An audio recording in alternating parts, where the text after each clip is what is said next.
We're here because free speech is under attack. We're here because people are being convinced that socialism works. We're here because people are being judged guilty until proven innocent.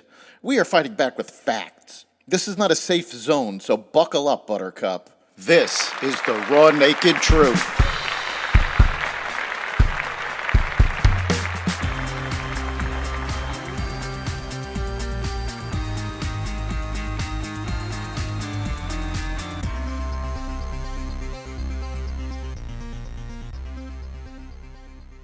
Welcome to the Raw Naked Truth. I'm your host, Eric Lopkin.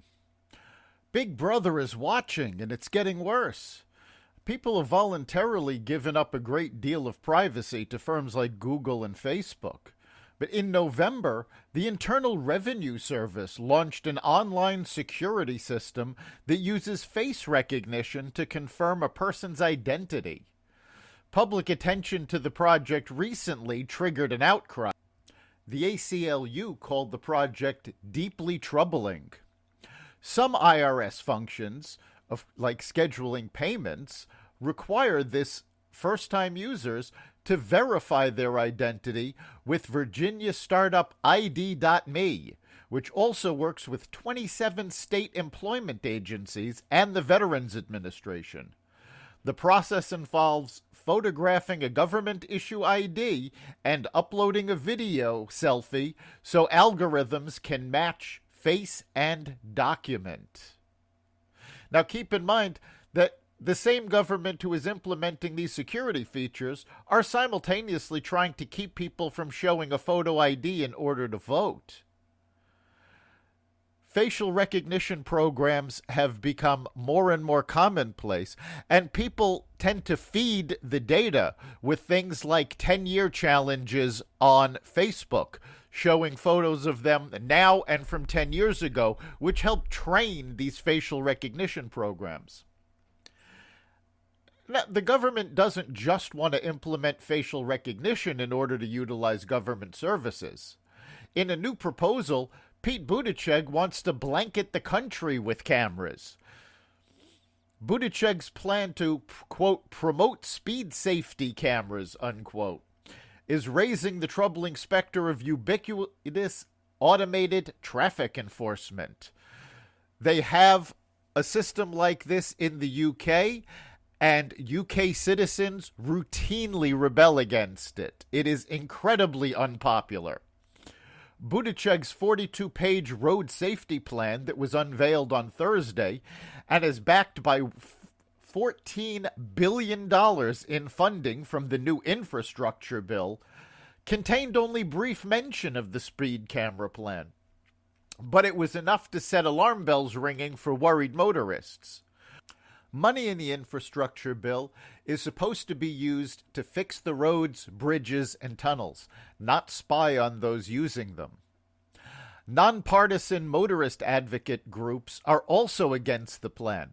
The National Motorists Association has a top 10 list of why speed cameras are bad, arguing they can actually make our roads less safe. Currently, 8 U.S. states have laws specifically prohibiting speed cameras, yet the federal government is set to ignore those laws.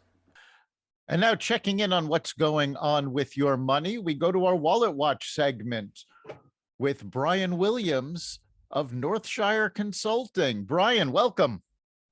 Hello, Eric. How are you? I'm good. So what's going on with the markets now? Well, I know you talked a little bit about volatility last week, and that continued through the last full week of January. What was interesting is overall the market was pretty flat last week, but we certainly had some pretty significant gyrations. And year to date, overall, struggling a little bit. The market's only down about 7%, but certainly when you get that at the beginning of the year, combined with some inflationary pressures, and you see what's going on at the gas pump, it all comes together to make people a little bit nervous. It certainly does. And, we've already heard rumors of $100 a barrel oil. How's that affecting things? Well, I think first and foremost, it affects people mentally. I mean, if you think about it, there's no other product that we drive down whatever your main street is and see it advertised constantly in our face. So whether you drive a lot or a little, it forces you to sort of make a decision on to, oh, wow, they're really up, they're really down.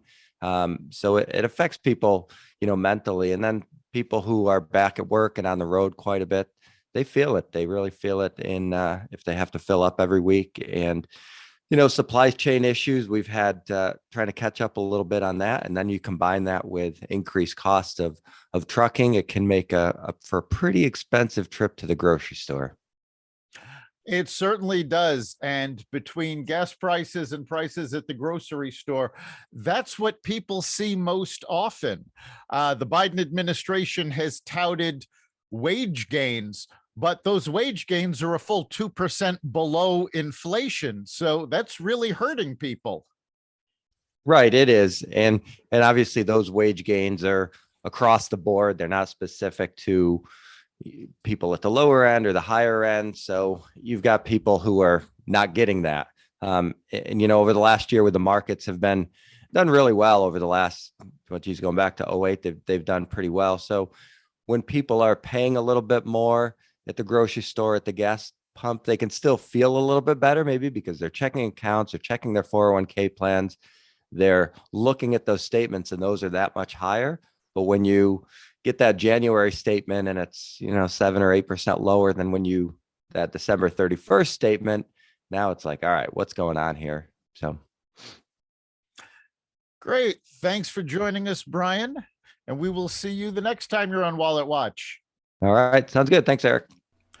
That's the raw naked truth. If there's a topic you'd like us to investigate, you can reach us at xvadio.com/connect.